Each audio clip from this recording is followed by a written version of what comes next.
So next, I'm going to play a video or a section of a video. Now, this is a series of long videos.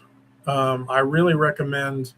Uh, Now, this is under Christian Video Vault. I don't know if the originals are actually directly on YouTube or not, but this is where I found them, Christian Video Vault. But it's a series of videos called The Secret Mysteries of America's Beginnings, Volume 1, The New Atlantis. So I recommend those. These are all very long, so we're not going to watch much of them, but we're going to get to the main gist of this whole thing and how I think the United States is a major part. You know, you might hear some prophecy teacher saying that the Bible says nothing about America in prophecy. I disagree. I think that there's a lot of evidence that the United States is either setting up this final kingdom or will be or is the final beast, like basically conquering the whole world through these regions. Um, so that's what this is about here, this video. And let's watch a few minutes from this. And yeah. Throughout recorded history, mankind has dreamt of building the perfect society, an empire that might somehow satisfy the needs of every man. An ancient legend casts the shadows of one such society that is said to have existed long ago. 2,500 years ago, the Greek philosopher Plato set down a dialogue called the Critias. He recounted the story of an ancient Greek poet and statesman named Solon. Solon had journeyed to Egypt in search of wisdom to help the government of his beloved Greece. The Greeks had been beset with factions and troubles, so Solon took counsel from the priests of the city of Sais. An old priest told him, "O Solon, Solon, you Greeks are never anything but children. There is no old opinion handed down among you, nor any science that is white with age." The old priest then proceeded to tell him the story of the lost city of Atlantis. In the centuries that would follow, scholars and researchers have debated whether Plato's Atlantis was intended to be an account of real history or simply an allegorical myth.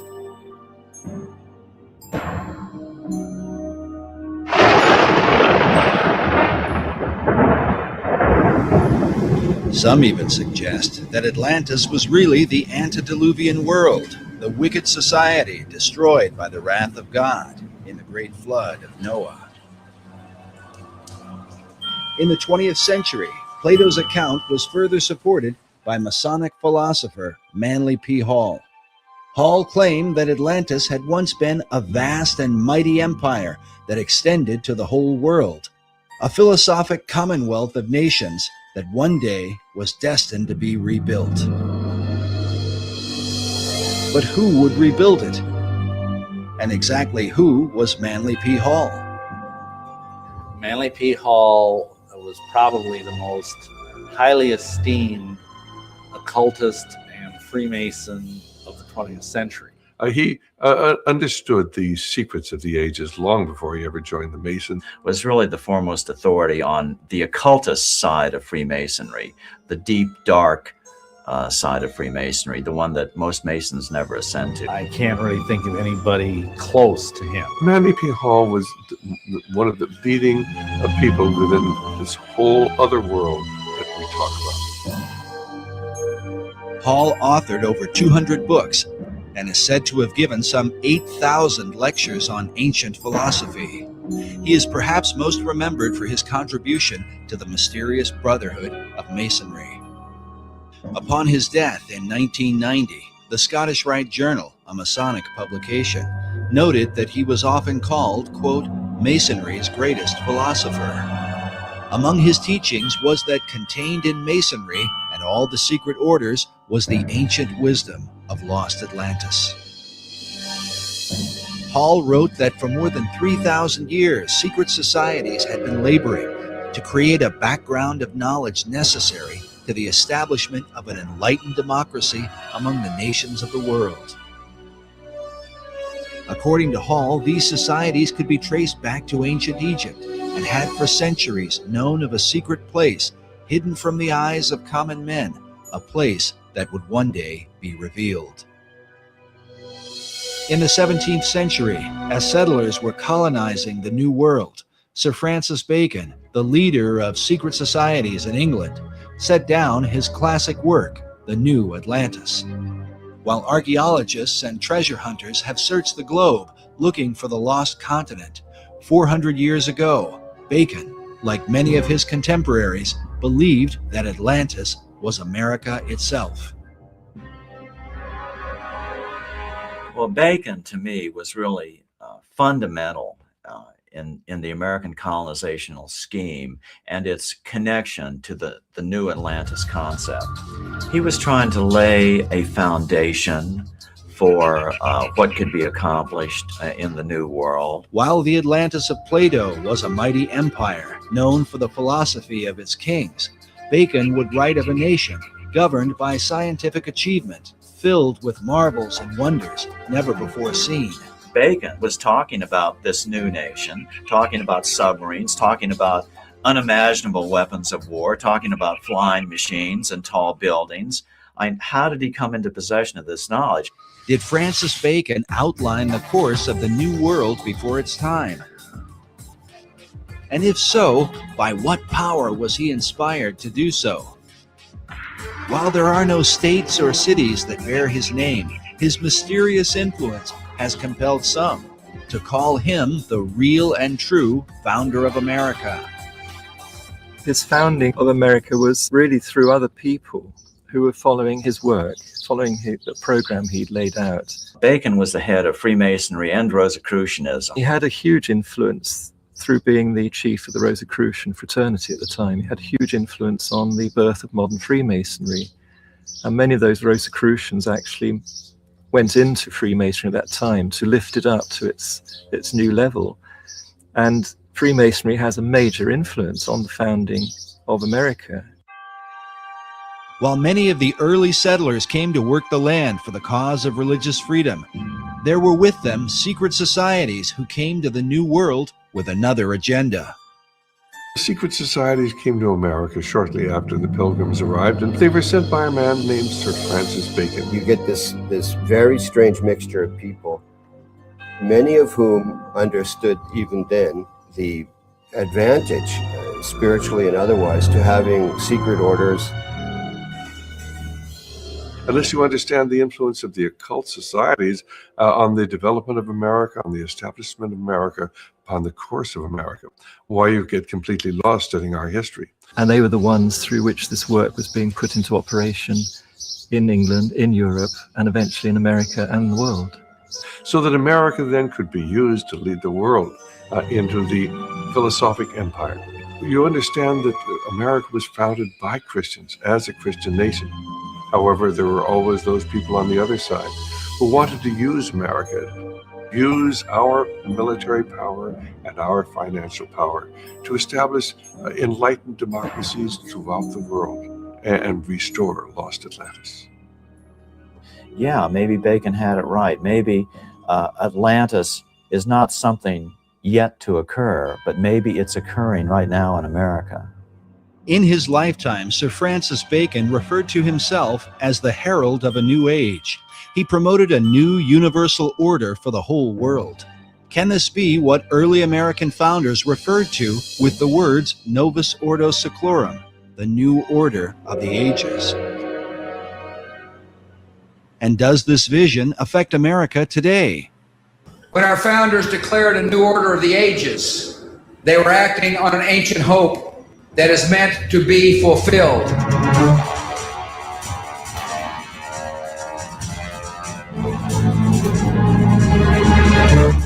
As America marches forward, spreading democracy throughout the globe, is she merely promoting freedom or fulfilling an ancient plan? Is she following a course planned for centuries by men who believe she is chosen for a secret destiny.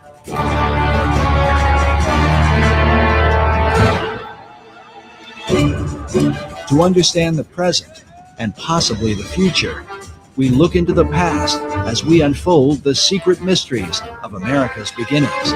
Can America be the new Atlantis? All right. So I recommend watching the rest of that on your own. And this series, this is only volume 1. They're all pretty long, but it's really good information. But I think you got the gist of it. This plan in secret societies for America. Now, I'm not a prophet. I'm not saying this is all the correct stuff. And I'm just saying that it all makes sense. It all clicks together where I think we're going soon. So the next video here, this is Until now, a fairly short one. It's about the New World Order. So what we're going to see now is the presidents going from George Bush Sr. all the way to Trump talking about a New World Order. And that sounded like kind of, let's go ahead and put the subtitles on this one. And we will watch this one now. All right. until now, the world we've known has been a world divided, a world of barbed wire and concrete block, conflict, Cold War. Now we can see a new world coming into view, a world in which there is the very real prospect of a new world order. In the words of Winston Churchill, a world order in which the principles of justice and fair play protect the weak against the strong. A world where the United Nations, Makes it sound good, freed doesn't from it? Cold War stalemate, is poised to fulfill the historic vision of its founders. From 1945 and the end of the war through 1989 and the end of the Cold War, we had a worldview. Republican and Democratic presidents alike, from Harry Truman to George Bush, stood for freedom and stood for certain propositions that would make America strong and healthy and grow the middle class and shrink poverty and stand against communism. And after 1989, President Bush said, and it's a phrase that I often use myself, that we needed a new world order. When our founders declared a new order of the ages, when soldiers died in wave upon wave for a union based on liberty, when citizens marched in peaceful outrage under the banner Freedom Now, they were acting on an ancient hope that is meant to be fulfilled. The time has come for the world to move in a new direction. We must embrace a new era of engagement based on mutual interest and mutual respect, and our work must begin now. And the president outlined his vision of a new world order in which the US would participate fully, one rooted on 4 basic principles: Non-proliferation and disarmament, the promotion of peace and security, the preservation of our planet, and a global economy that advances opportunity for all people. Makes it sound good. I have the honor to welcome to the United Nations His Excellency Donald Trump. Today I stand before the United Nations General Assembly to share the extraordinary progress we've made. In less than 2 years, my administration has accomplished more than almost any administration in the history of our country. America's so true.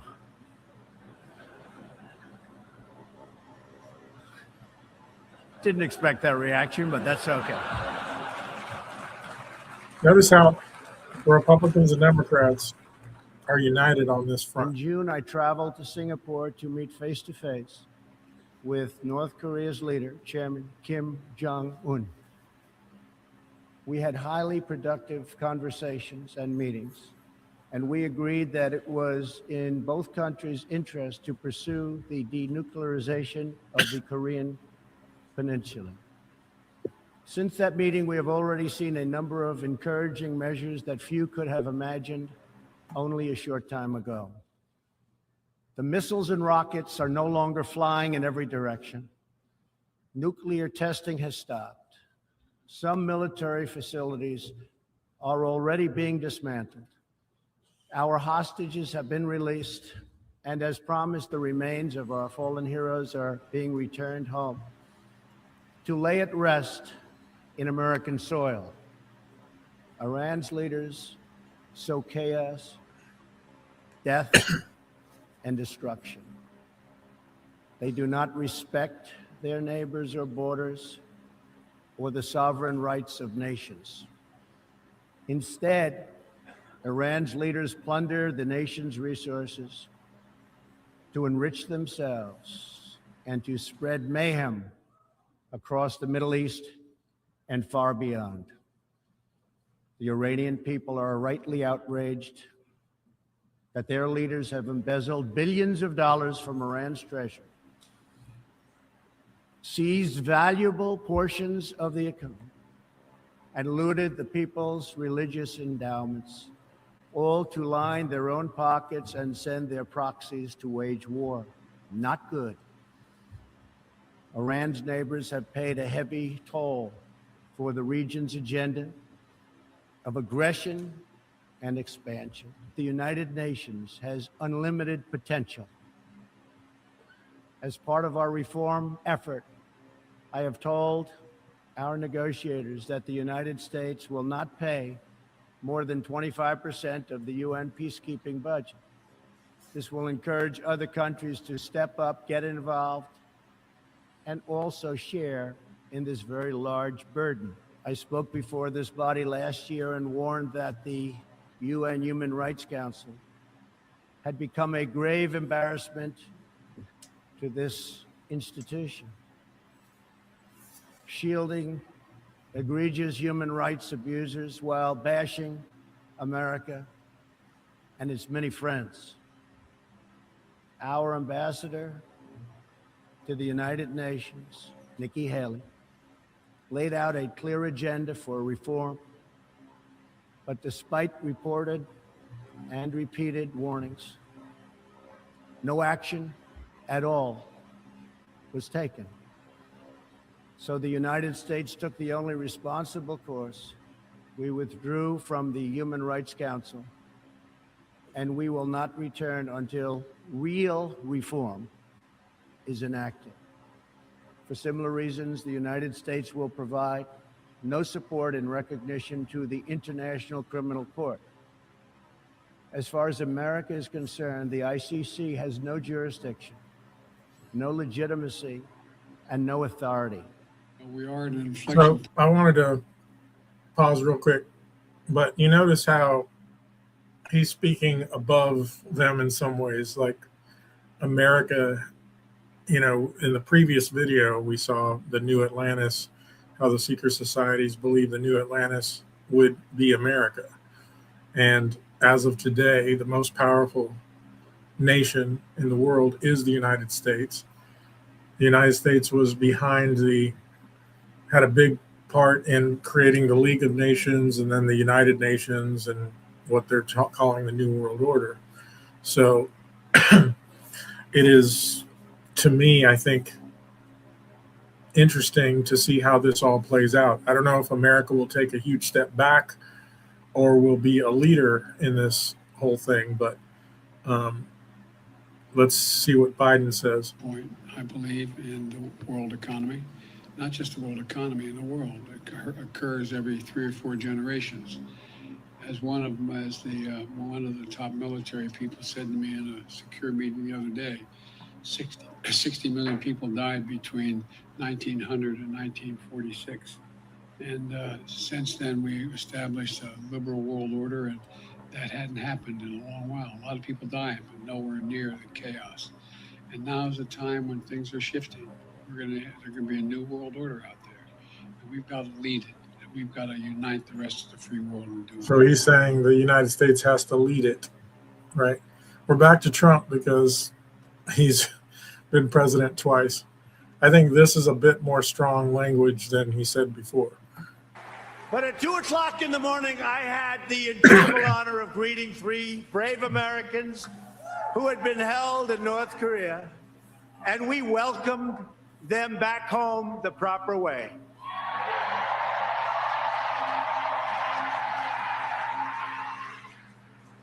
And on June 12th, in Singapore, I'll be meeting with Kim Jong-un to pursue a future of peace and security for the world, for the whole world.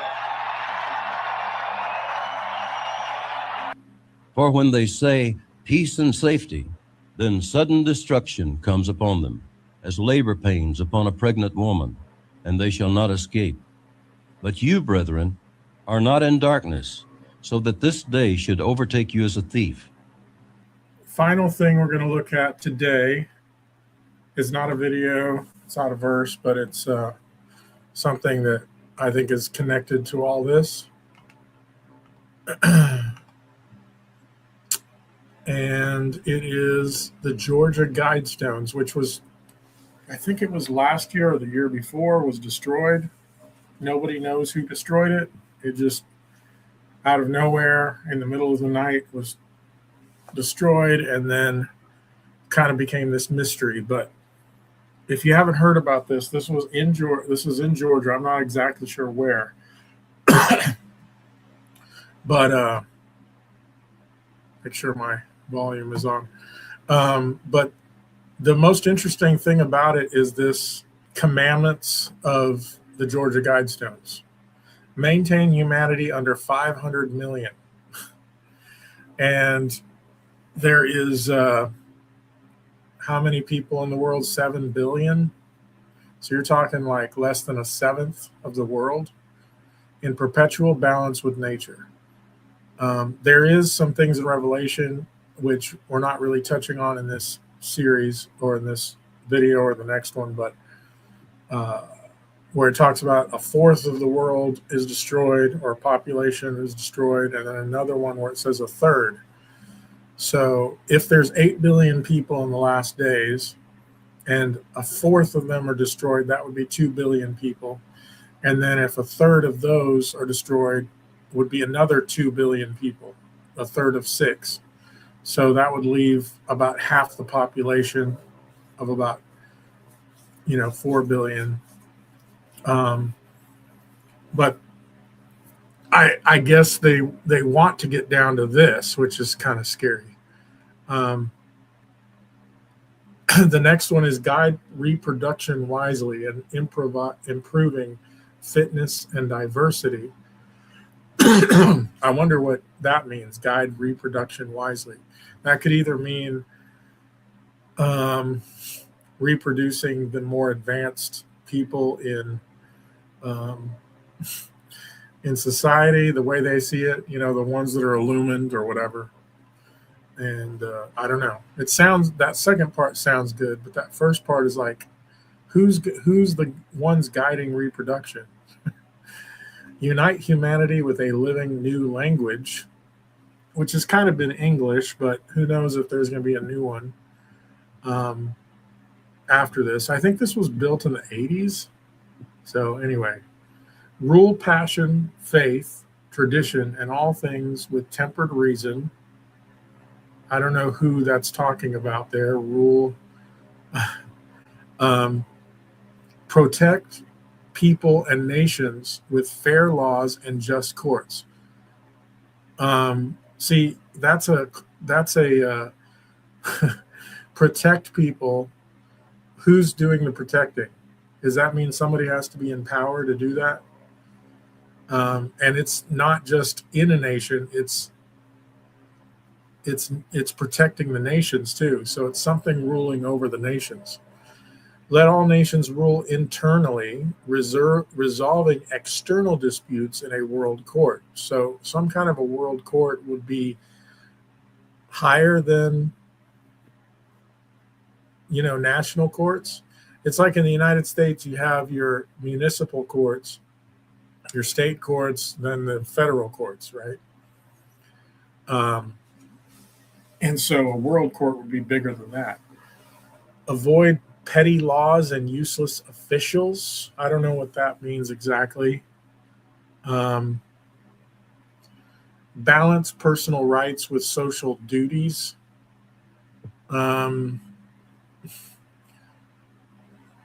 Social duties sounds like something that will be enforced. Prize truth, beauty, love, seeking harmony with the infinite. Now, assuming that this is coming from the Luciferians, then to them that would be Lucifer. Seeking harmony, peace, like the verse we just listened to and what Trump said, like peace and security for the whole world. Peace and seeking harmony seems like a similar thing. Now that sounds like a good thing, but you have to understand who's going to be in charge of this. Be not a cancer on the earth, leave room for nature. And I believe that's repeated, leave room for nature, which we don't see. It's down there at the bottom, which is very strange. And this is not just in English. There's like several of these things that are up here in other, like, I don't remember how many languages, but you can look that up, which no longer exists, and it was destroyed. Was it destroyed at a specific time for a specific reason? Maybe so. But again, that's interesting that it's in the United States near Atlanta. Remember the new Atlantis?